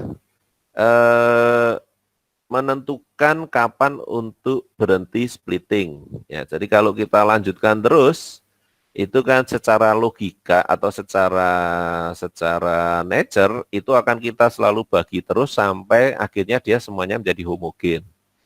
Tapi jadi masalah lagi kalau itu kita bagi terus, kita anak pinakkan terus, tetapi nanti anaknya semakin panjang, jadi anak, cucu, cicit, dan seterusnya semakin panjang sekali, maka mungkin menjadi tidak efisien. Sehingga di sini kita harus cari sebenarnya kita akan stopnya itu sampai mana supaya dia menjadi lebih efisien. Nah, sehingga di sini kita akan menentukan untuk stop splittingnya itu ketika apa. Nah, di sini ada beberapa cara. Jadi yang pertama adalah yang tadi ketika semua sudah satu kelas, atau kemudian ketika semua record itu mempunyai atribut value yang sudah similar, atau early termination. Kalau early termination berarti saya hanya pengen sampai cicit. Berarti apa? Berarti sudah anak, cucu, cicit. Di bawahnya saya sudah tidak tertarik lagi. Berarti di situ kita hanya punya ada diturunkan sampai 3 kali. Ya, itu kita pakai atau kita sebut sebagai early termination. Nah, yang umum terjadi adalah biasanya kita kembangkan sampai selesai, tapi setelah itu akan kita potong-potong ke atas. Ya. Jadi mungkin kalau yang level sudah sampai misalnya taruhlah 10 pembagiannya, maka di situ menjadi terlalu complicated. Maka di situ kemudian yang ke-10 kita potong. Maka kemudian naik menjadi ke-9. Nah, 9 misalnya masih terlalu complicated, kita naikkan lagi jadi ke 8 dan seterusnya. Sampai kemudian kita dapatkan model tadi itu cukup memberikan homogenitas yang lumayan bagus, hanya tidak bagus ya, tetapi masih visible untuk kita handle. Ya, itu adalah dengan menggunakan early termination. Nah, kalau kita lihat secara keseluruhan untuk decision tree, itu adalah bahwa keuntungannya dari decision tree itu adalah hal untuk mengkotaknya. Kalau dia masih kecil, jumlah size dari tree-nya masih kecil, itu masih gampang untuk diinterpretasi. Kemudian juga untuk mengklasifikasi data yang baru yang belum kita tahu itu cepat karena kita langsung urutkan berdasarkan decision tree-nya, dan akurasinya itu dibandingkan dengan klasifikasi teknik yang lain itu masih lumayan memberikan hasil yang baik. Nah, itu adalah mengenai decision tree. Nah, sampai di sini ada pertanyaan dulu sebelum saya lanjutkan ke rule base.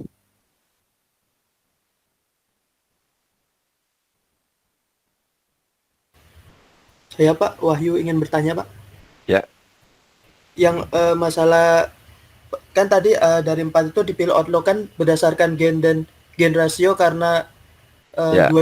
dua itu lebih besar daripada lainnya. Tapi kalau misalnya di salah satunya yang lainnya besarnya Pak, misalnya yang di outlook gennya yang besar, tapi yang di humidity gen rasio yang dipilih yang mana ya Pak? Misalnya yang satu gennya besar tapi gen rasionya kecil, yang satunya taruhlah gennya lumayan tapi gen rasionya kecil gitu ya.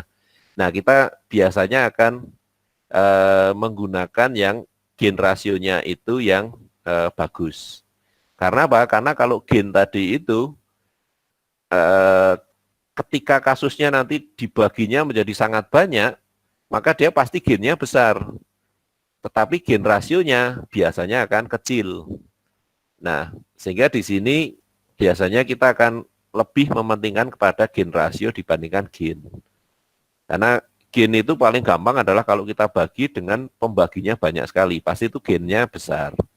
Tetapi ketika kita menambahkan gen rasio, itu maka kemudian menjadi ada pembanding bahwa ini gennya besar, tetapi faktor ininya kecil. Jadi gampangnya gini, Indonesia dengan Finland, GDP-nya besar mana? Gross Domestic Product-nya besar mana? Kira-kira Indonesia dengan Finlandia. Atau Indonesia itu Gross domestic brutonya besar atau kecil? Besar, Pak. Indonesia besar karena kita menjual banyak dan seterusnya, pendapatan banyak. Artinya kita GDP-nya besar. Dibandingkan dengan Finlandia, kita jauh lebih besar. Tetapi kemudian mana yang lebih makmur? Rakyat Indonesia atau rakyat Finlandia? Finlandia. Indonesia, Pak. Lebih makmur dalam artian itu pendapatan per kapitanya yang lebih besar Indonesia atau Finlandia? Finlandia, Pak. Finlandia. Karena apa? Walaupun GDP-nya dia lebih rendah daripada Indonesia, tapi faktor pembaginya jumlah penduduknya kan kecil. Nah, sehingga kembali lagi kita mau membidiknya adalah GDP-nya atau tingkat daya beli masing-masing orang, gitu kan.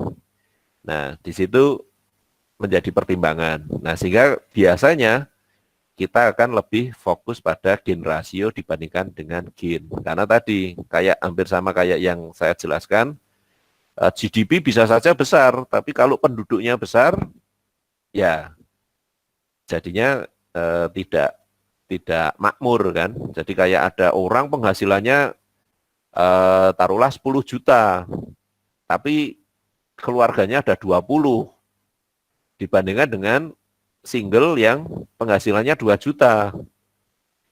Ya, yang satu itu 10 juta dibagi 20, jadinya 500 rupiah per 500 ribu per ini, per kapita. Sementara yang single tadi itu dia dapat 2 juta, cuman dibagi untuk dia sendiri. Maka kalau kita lihat makmur yang mana? Makmur yang single. Itu jawabannya. Bisa dimengerti? Ya, Pak. Bisa, Pak. Terima kasih, Pak. Ya, ada pertanyaan lain sebelum saya lanjutkan? Mau bertanya, Pak? Mohon maaf. Ya. Yang tadi itu untuk penentuan batas split itu kan yang di awal itu dituliskan pertama 80. 55. Oh. Sebelum itu kan 80 ya, Pak. 80 Ya. Terus di bawahnya atau di atasnya. Kemudian digunakan tabel ya yang dimulai dari 55, 65, 70 terus didapatkan 97. Nah, itu kan dibagi menjadi 2, Pak. Nah, itu pertimbangan ketika kapan dibagi menjadi 2 atau menjadi 3 terus masing-masing dari nilai-nilainya itu seperti apa ya, Pak? Itu kan mungkin baru yang dibagi 2. Kalau kapan kita harus menjadi 3 atau 4 itu. Mungkin nah, jadi misalnya yang di sini kan ya, kalau kita lihat di sini kan 97 terus dibagi 2. Nah, biasanya kita akan lihat kita bisa menentukan di awal itu saya pokoknya akan bagi menjadi berapa. Nah, itu artinya kan kita predetermine. Tapi kalau kita melakukan setelah, itu bisa juga di sini kita bagi dulu, ya kan? Di sini ketemunya 97. Nah, kemudian kita lihat bahwa yang ke bawah di sini kan dia sudah homogen, sudah no semua. Tapi yang atas itu dia masih belum homogen. Maka kemudian yang atas ini kita lakukan perhitungan seperti yang tadi lagi. Jadi di situ nanti ada split value-nya. Kalau di situ kan sebenarnya kelihatan ada 80 ya. Jadi kalau Anda lihat di sini antara 75 dengan 85 berarti nilai tengahnya kan 80. Nah, sehingga di sini akan kita bagi menjadi 3, yaitu kalau di bawah 80 maka dia no, kalau di atas 80 tetapi sampai dengan 97 dia adalah yes, dan kalau di atas 97 maka dia no. Nah, di situ berarti kan kita pakai multi-way dibagi 3. Gitu. Ya. Jadi kalau belum homogen kita cari lagi split value-nya berapa. Nanti belum homogen lagi split value-nya berapa. Itu bisa juga dilakukan. Ada pertanyaan lain sebelum saya lanjutkan? Saya Pak, berarti kalau misalnya kan ini istilahnya dilihat kan langsung bisa dilihat kan Pak, no, yes, no, misalnya langsung aja tanpa penghitung langsung kita bagi jadi 3 gitu nggak apa-apa ya Pak? Kan sudah kelihatan jelas itu Pak. Ya ini kan kebetulan saya kasih contoh yang gampang dilihat ya. Tapi kalau kita punya nanti jumlahnya banyak, biasanya lebih ribet ya, sehingga jarang sebenarnya ya kita akan langsung dapatkan homogen, itu jarang. Cuman ini kan contoh, tapi kalau seperti itu ya Anda langsung bagi kan, karena ngapain kita ngitung kalau sebenarnya hasilnya nanti akan sama kan, gitu. Jadi ya langsung Anda bagi nggak apa-apa. Oh ya Pak, baik Pak. Terima kasih Pak. Ada pertanyaan lagi?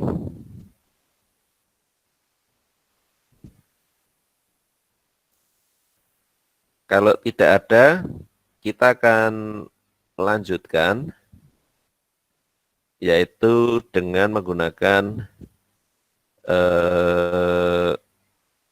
sebentar, saya stop share dulu.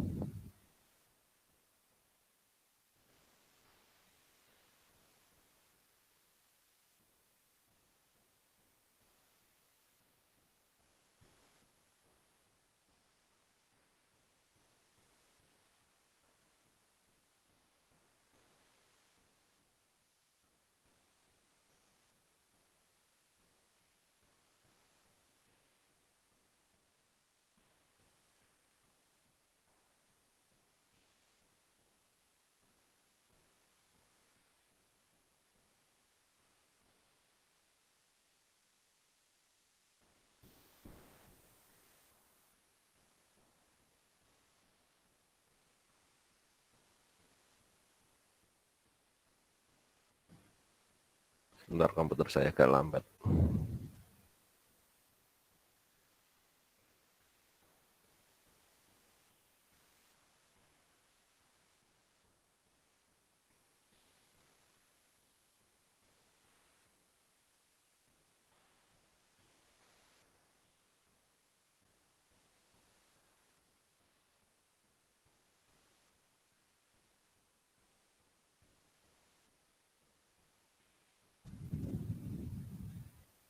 Oke, udah kelihatan ya?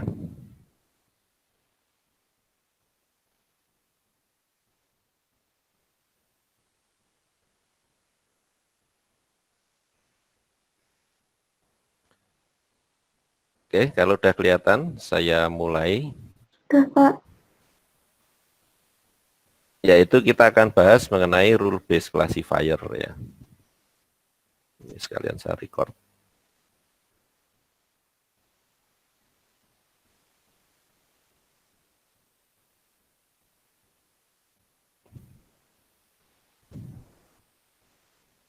Ya, jadi untuk kalau yang sebelumnya kan kita berdasar decision tree.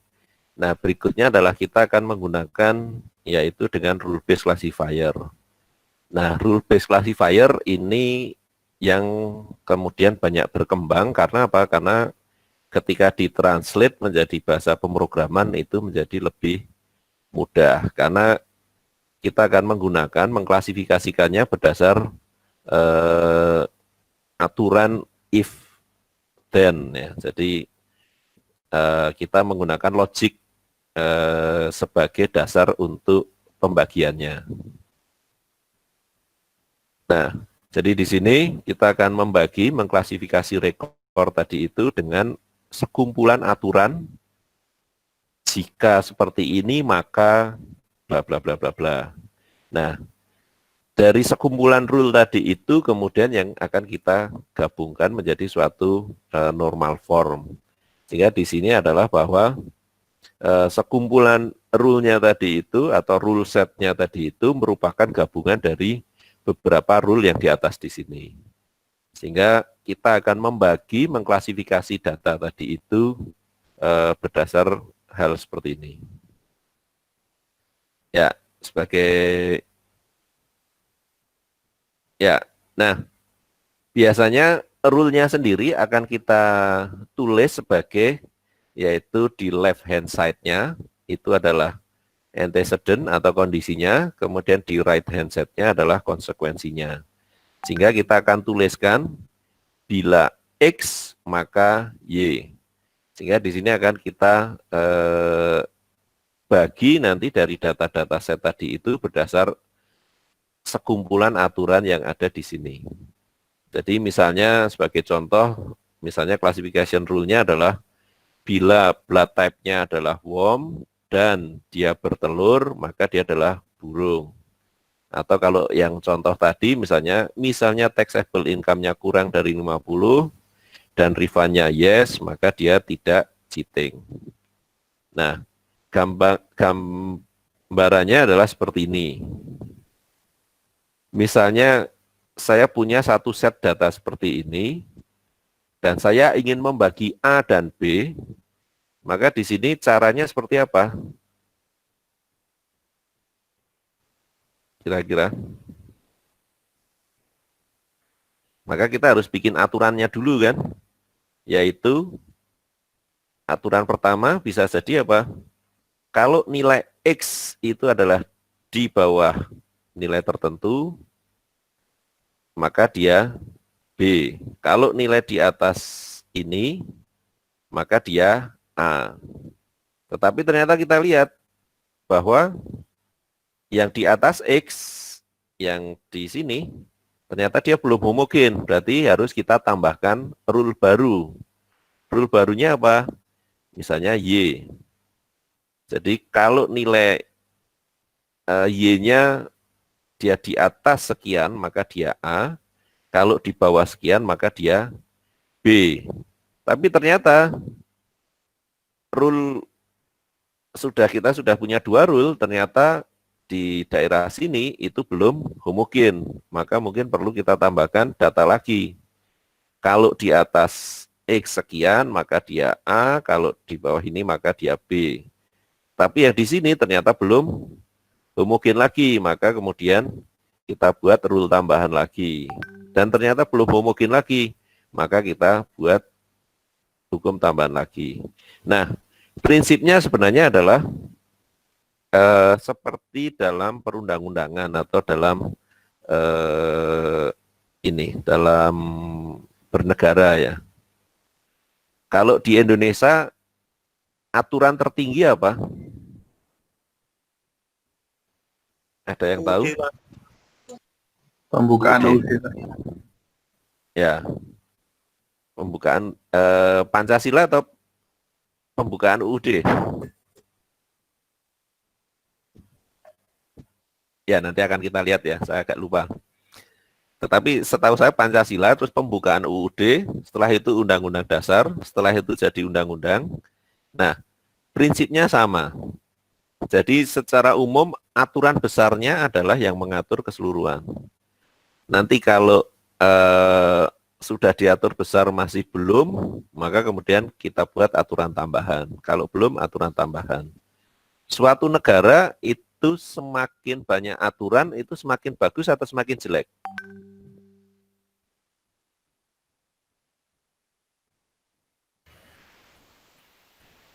Semakin jelek, Pak. Semakin banyak aturan itu semakin jelek. Karena apa? Karena kalau kita lihat negara-negara maju, mereka sudah berdasar norma, ya kan. Jadi kayak negara yang maju yang bagus gitu, biasanya aturannya adalah lebih banyak ke norma, ya kan. Jadi dengan tanpa aturan mereka sudah istilahnya law abiding citizen ya. Jadi apa? Warga yang patuh pada aturan gitu. Nah, semakin negaranya itu tidak baik, itu akan banyak sekali aturannya gitu ya. Nah, itu adalah prinsipnya seperti itu kurang lebih. Jadi kita akan menggunakan aturan-aturan yang dipakai untuk mengklasifikasikan. Nah, misalnya saya punya satu set data ini, maka kemudian kita akan menentukan jadi kelasnya itu seperti apa gitu ya. Jadi mungkin kalau Anda masih ingat pelajaran SMP atau SMA gitu ya, ada Carolus Linnaeus gitu ya, atau Carl von Linné ya nama aslinya. Yang dia lakukan adalah kemudian dia apa? Membagi makhluk hidup itu kemudian berdasar tadi ada apa ordo, kelas, kemudian dan seterusnya gitu ya sampai nanti muncul jadi spesies gitu ya. Nah, di sini kita akan gunakan aturan tadi itu, dan di sini kita punya ada atribut yaitu tipe darah, ada apakah dia bertelur atau melahirkan, dia bisa terbang atau enggak, dia hidup di darat atau dia hidup di air atau tidak. Nah, misalnya kita dapatkan, nanti akan kita lihat aturannya ya, cara membuatnya. Tapi misalnya kita punya ada 5 rule di sini, bahwa rule pertama adalah bahwa kalau dia tidak melahirkan atau bertelur dan dia dapat terbang, maka dia adalah burung. Kalau dia tidak melahirkan dan dia hidup di air, maka dia ikan. Kalau dia melahirkan dan tipe darahnya adalah worm, maka dia adalah mamalia. Kemudian kalau dia tidak melahirkan atau bertelur dan dia tidak dapat terbang, maka kemudian dia menjadi reptilia. Kemudian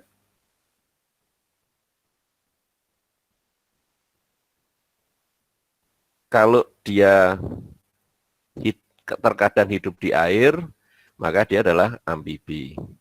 Nah, sekarang kalau kita lihat dari 5 aturan ini, dan kita punya ada hawk, maka kita bisa lihat bahwa rule yang nomor 1 itu dia mengcover hawk. Karena apa? Hawk, kalau kita lihat dia tidak melahirkan, jadi di sini no, kemudian dia dapat terbang, maka dia adalah masuk ke burung. Rule nomor 3 itu dia mengcover grizzly bear. Di sini yaitu apa? Bahwa dia atau melahirkan, kemudian dia juga tipe darahnya adalah worm, maka dia adalah mamalia. Nah, sekarang untuk melihat aturan tadi, biasanya akan kita pertimbangkan ada 2 hal. Yang pertama adalah coverage-nya. Coverage-nya apa? Coverage-nya adalah aturan tadi itu dia mampu mengatur berapa dari set datanya tadi. Jadi suatu gampangnya gini, bedanya hukum gravitasi sama hukum Newton itu kan dalam tanda kutip tidak ada bedanya karena rumusnya kurang lebih sama kan. Apa kalau Newton hukumnya adalah F sama dengan K E1 kalikan E2 dibagi D kuadrat. Sementara gravitasi G adalah G besar, M1 kalikan M2 dibagi R kuadrat. Artinya hukumnya sama, rule-nya sama. Hanya yang membedakan adalah kalau Newton dia berlaku untuk umum, sementara kalau gravitasi dia coverage-nya hanya untuk benda-benda yang ada di luar angkasa. Sehingga di sini sama juga bahwa kita akan mencoba bahwa rule tadi itu sebisa mungkin coverage-nya besar. Tetapi juga kita menghitung akurasinya. Jadi rule-nya mencakup semua orang tapi tidak akurat, itu juga jelek. Tetapi rule-nya sangat akurat, tetapi dia hanya berlaku khusus suatu populasi tertentu, sekepok ya. Sehingga ini kita hitung yaitu itu ketika coverage luas dan akurasinya tinggi. Nah, fokusnya adalah menggunakan persamaan ini ya untuk coverage sama akurasi. Di mana di sini D-nya adalah total dari data record, A di sini adalah total dari record yang memenuhi dari rule tadi itu untuk yang antecedent-nya. Kemudian A intersect Y itu adalah total record yang memenuhi rule-nya. Jadi kalau yang A itu adalah yang antecedent-nya tadi, yang left hand side-nya tadi. Sementara kalau A intersect Y itu adalah yang antecedennya seperti itu dan konsekuensinya seperti yang Y, dan dia adalah dua-duanya memenuhi. Sebagai contoh misalnya seperti ini. Rule 1 yaitu bahwa give birth adalah no dan can fly adalah yes. Maka di sini pertama kita lihat coverage-nya. Dari rule di sini dia mengatur mengenai bird. Ya. Rule di sini yaitu rule-nya give birth-nya no, kemudian can fly-nya yes. Di sini kita hitung dulu untuk yang memenuhi aturan itu. Dari sini ternyata kita dapatkan, kita punya di sini ada 20 data. Dari 20 data tadi, yang dia mempunyai ininya apa komposisi give birth-nya no dan can fly-nya yes, itu ternyata ada 3. Maka di sini kita katakan bahwa rule 1 ini hanya mengatur 3 buah data di sini dari 20 data yang ada. Maka kita katakan dia mempunyai coverage-nya adalah 3/20 atau 15%. Nah, selanjutnya kita cari akurasi. Nah, dari akurasi di sini kita dapatkan bahwa ada 4 buah yang dia masuk kelasnya burung. Tetapi ternyata yang masuk ke aturan ini, rule 1 itu hanya 3. Maka kita katakan hanya ada 3 yang tepat yang diatur oleh rule 1 ini dari 4 burung yang ada. Sehingga kita katakan akurasinya adalah 3/4. Nah, kita lihat yang kita katakan dia burung tapi ternyata tidak diatur adalah di sini. Kenapa dia tidak? Kalau kita lihat dia penguin give birth-nya no, sebenarnya dia masuk, tetapi di sini yang jadi masalah adalah can fly-nya yes, tapi penguin adalah no, sehingga di sini tidak diatur. Nah, kira-kira kenapa kok penguin itu masuk ke burung, tetapi sebenarnya dia tidak bisa terbang? Kira-kira apa jawabannya? Kenapa kok penguin? Atau saya tanya gini aja, kenapa kok penguin nggak bisa terbang? Ada yang bisa jawab?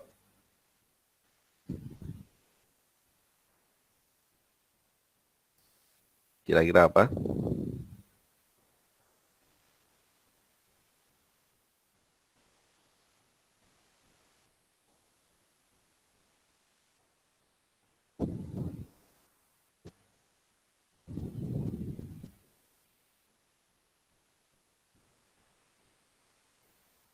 Jawabnya apa? Apakah karena sayapnya kekecilan?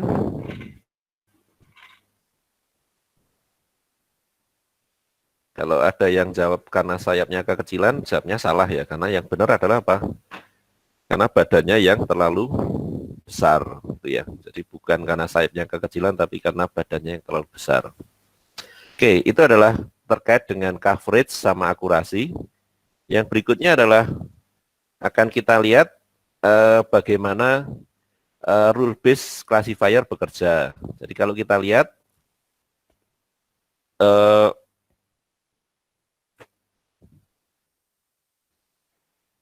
ada binatang lemur di sini. Maka di sini lemur tadi itu dia men-trigger rule yang nomor 3 dan maka dia di sini disebut sebagai mamalia. Tapi kalau kita lihat turtle, ternyata dia bisa diatur oleh 2 buah rule, yaitu turtle bisa masuk kalau pakai rule nomor 4 itu dia menjadi reptil. Kalau pakai rule nomor 5 dia menjadi amfibi. Nah, sementara untuk yang dogfish, ternyata di sini dogfish itu tidak ada rule yang bisa mengatur. Maka di sini kita katakan apa?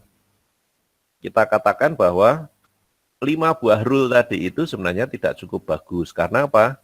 Karena di sini ada 1 data yang dia bisa men-trigger 2 buah rule, dan juga di sini ada satu data yang dia tidak menghasilkan rule sama sekali. Nah, sehingga di sini kita katakan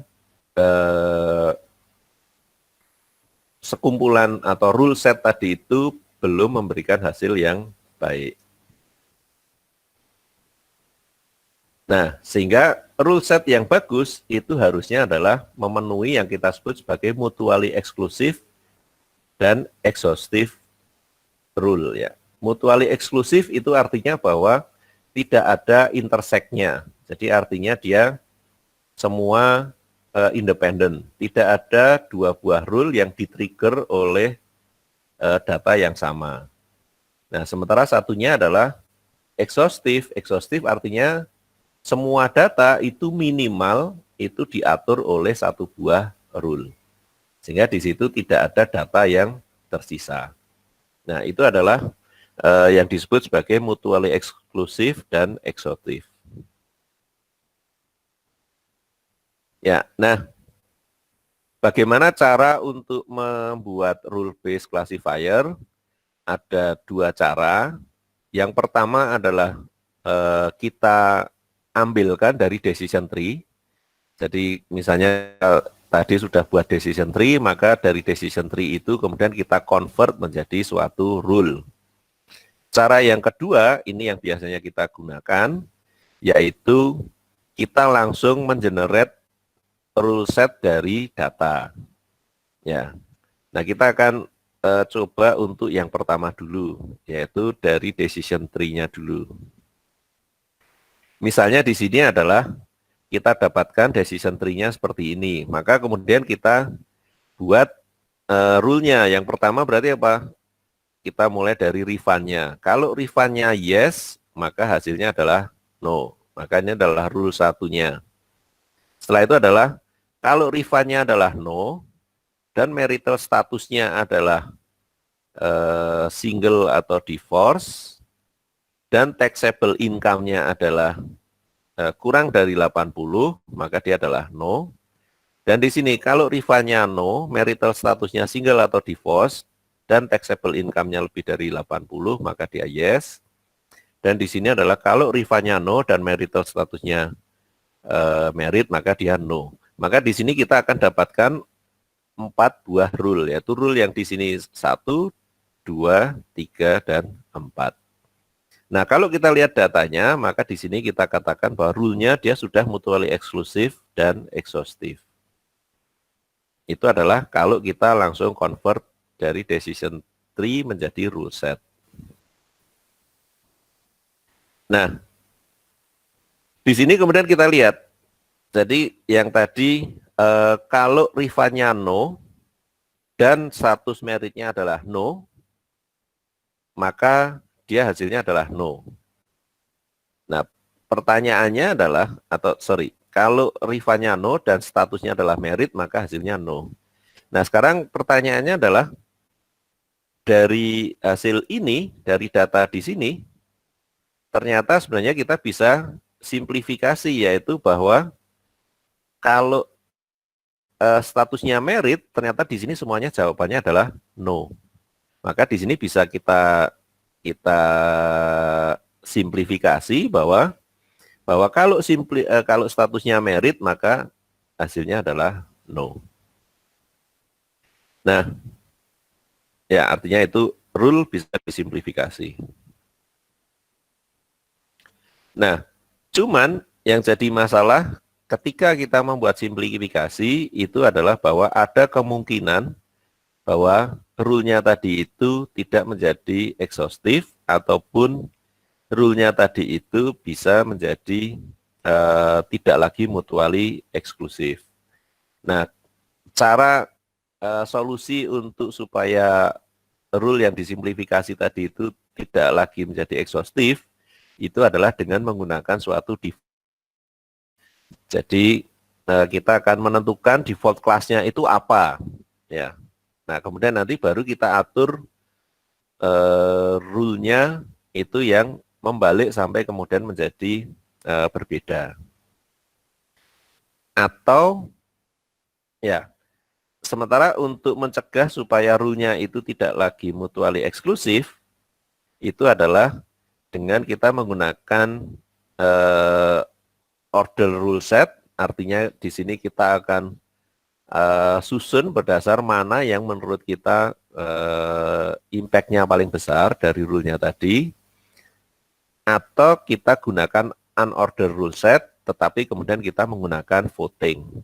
Jadi nanti mana yang terbanyak dari rule set tadi itu, dominannya yang mana, kemudian itu yang akan kita gunakan di antara dua rule tadi. Jadi misalnya karena dia sudah tidak lagi eksklusif, berarti di situ mungkin akan ada 2-3 rule yang bersaing, maka kemudian akan kita vote mana di antara 3 itu yang memberikan homogenitas yang lebih baik.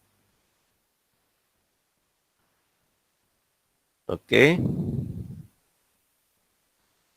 Ya,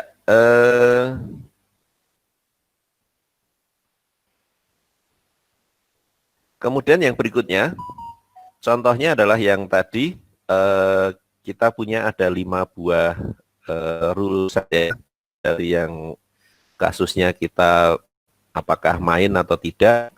Kita punya ada rule setnya seperti ini, jadi ada untuk yang play, untuk don't play, untuk play, don't play, dan play. Rule pertama adalah kalau outlook-nya adalah sunny dan humidity-nya high, maka dia adalah down. Kemudian outlook-nya sunny dan humidity-nya low adalah play. Kemudian outlook-nya rain, jadi di sini rain. Kemudian dia windy-nya adalah true, maka di sini down. Kemudian rain dan windy-nya false, dia adalah play. Kemudian kalau outlook-nya adalah overcast, maka dia adalah play di sini. Nah, sekarang kalau kita hanya melihat atau kita gunakan default value, yaitu bahwa semuanya adalah play kecuali, ya kan? Maka di sini akan jadi lebih mudah, yaitu apa? Berarti kita hanya melihat yang don't play saja. Sehingga di sini kita akan dapatkan rule untuk yang 2 ini, yaitu apa? Kalau outlook-nya sunny dan humidity-nya high, maka dia down. Dan kalau outlook-nya rain dan windy, maka dia juga lainnya adalah, nah itu adalah dengan menggunakan default value.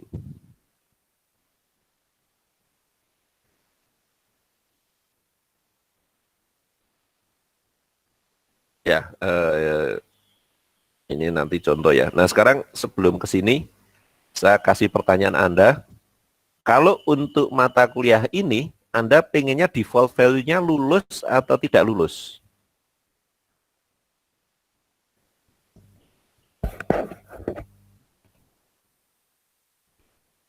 Lulus, Pak. Lulus, Kalau Pak. default-nya value, berarti rule yang akan saya cari apa? Yang tidak lulus. Yang tidak lulus. Berarti saya akan membuat aturan mencari-cari supaya tidak lulus itu harus memenuhi apa saja kan? Iya, Pak. Ya. Tapi kalau default-nya Anda tidak lulus, berarti yang saya lakukan apa? Mencari yang lulus. Mencari yang lulus, Pak. Nah, sekarang saya tanya lagi, Anda pengen default-nya lulus atau nggak lulus? Tidak lulus, Pak. Ya, jawabannya harusnya Anda mengatakan default-nya adalah tidak lulus. Karena berarti apa? Berarti saya hanya mencari yang saya akan mencari yang lulus itu kayak apa kan.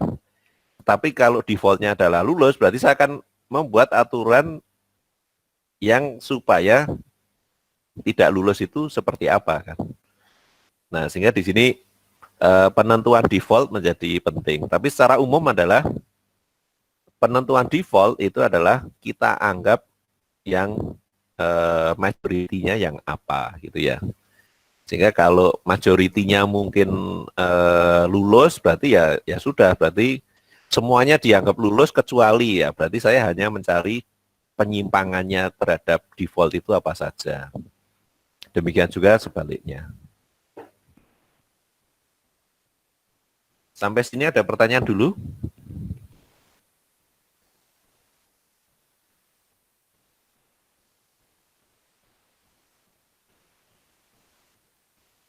Pak, default bisa berubah nggak ya Pak di perjalanan waktu?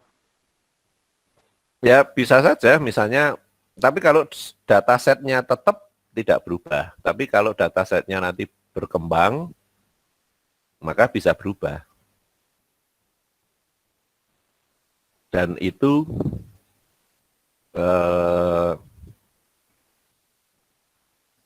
gini, apa? Misalnya kita bicara di hukum ya.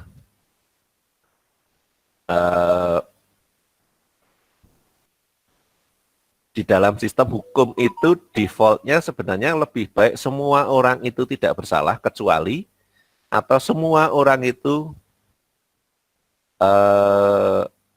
misalnya kita bicara kemungkinan korupsi. Maka di sini harusnya kita akan mencari semua orang dianggap korupsi atau semua orang dianggap tidak korupsi.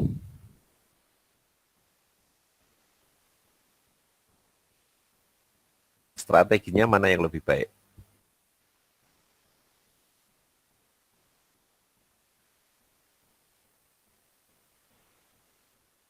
Tidak korupsi Pak. Semua orang tidak korupsi, sehingga aturannya itu hanya akan melihat apa saja yang akan korupsi kan. Nah, sama juga kayak kalau di Indonesia itu harusnya yang diatur makanan yang halal atau makanan yang tidak halal. Makanan yang tidak halal, Pak. Ya. Seharusnya sertifikasi dari MUI itu adalah bahwa makanan ini tidak halal kan. Sehingga default value-nya adalah semua makanan yang ada di Indonesia adalah halal gitu ya. Nah, tapi kembali lagi default value itu bisa berubah ketika datasetnya berubah. Itu. Ada pertanyaan lagi mungkin? Kalau misal datasetnya itu ada beberapa, nanti kita misalkan mana yang membuat aturan sama yang buat testing validasi itu seperti apa ya Pak ya? Gimana? Ada Misal satu set data, terus akan kita bagi untuk model development sama data testing. Ya. Ya. Nah, itu kalau kita lihat akan sangat tergantung dari datanya.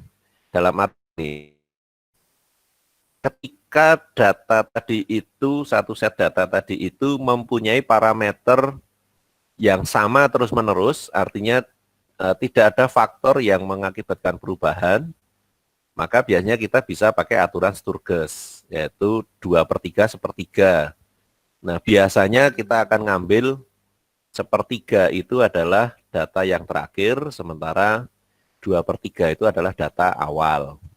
Tapi kembali lagi, jadi mungkin kemarin sudah saya sampaikan ya, jadi misalnya kita punya tahun 2004 sampai 2019 misalnya, sampai tahun kemarin. Jadi kita punya data berapa tahun? 15 tahun kan ya? Ada 15 tahun. Kalau kita pakai aturan Sturges, berarti kan kita pakai 2/3. Di sini berarti sampai 2014. Dan di sini sepertiganya. Kalau kita pakai aturan itu, maka kita akan punya yaitu 2/3 data di sini itu untuk membangun model, dan sepertiga di sini untuk melakukan validasi. Hanya misalnya tadi, kalau ini ternyata data BBM, maka yang terjadi apa? Ini adalah pemerintahan SBY, sementara di sini adalah pemerintahan Jokowi. Maka apa? Kalau saya mau memprediksi harga BBM, pasti jelas salah. Karena apa? Karena BBM itu terkait dengan politik, ya kan? Sehingga di sini 2/3-nya itu pemerintahan SBY, saya bangun model, saya validasikan dengan pada saat pemerintahan Jokowi, tentu beda. Nah, sehingga dalam memilah data mana yang bisa dipakai untuk model dan data mana yang dipakai validasi. Kata kuncinya adalah bahwa sepanjang tidak ada faktor lain yang berpengaruh kecuali fluktuasi dari data itu sendiri, maka baru kita bisa pecah menjadi 2/3 sepertiga. Tapi kalau ada pengaruh, kita bisa saja, misalnya apa? Misalnya kita ambil tahun genap sama tahun ganjil. Karena apa? Karena diharapkan tahun genap dan tahun ganjil itu akan ada terus di zaman SBY maupun di zaman Jokowi. Sehingga kata kuncinya adalah ketika kita memilih mana yang akan kita gunakan sebagai model building sama model validasi adalah apakah ada faktor lain selain fluktuasi dari data itu yang mungkin berpengaruh terhadap fluktuasi data itu. Selain atribut yang ada loh ya. Oke, ada pertanyaan lain mungkin?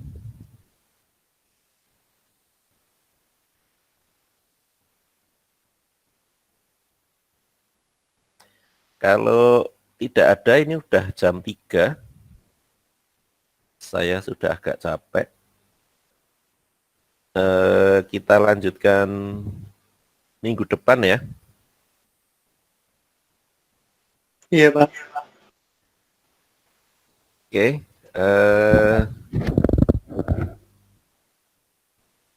Kalau gitu, makasih atas waktunya. Kita ketemu minggu depan tuh udah terakhir ya. Hanya 5 Iya, Pak, kali ya. terakhir, Pak. Iya, Pak. Iya, Pak. Ya, cuman nanti mungkin materinya saya tambahi jadi 6 kali lah minimal ya. Tapi artinya tidak tapi besok kita coba rangkum kompres beberapa materi karena harusnya nanti sampai dengan ini penentuan classifier mana yang terbaik.